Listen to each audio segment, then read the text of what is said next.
Let's decorate a domed cake box together. We will assemble the box first, as it was purchased flat packed. Then, we will glue on sparkly decorations. You can purchase flat-packed boxes online. Simply use your internet browser and look up cake boxes for weddings. Choose your favorite box style and order as many boxes as you need. The box has been pre-folded for us, so we will follow the pre-folded lines. Let's fold in the flaps at the bottom, forming the bottom of the cake box.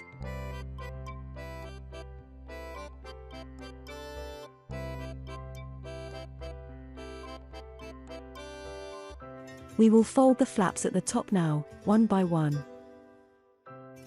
Cake boxes are a lovely idea, as guests will be able to take a piece of your wedding cake home with them.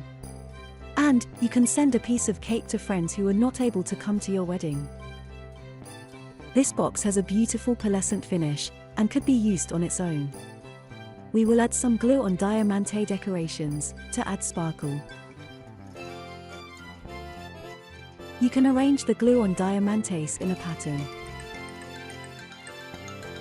I have placed the largest one in the central part, then added 2 smaller ones above, and 2 even smaller ones above, creating a V shape.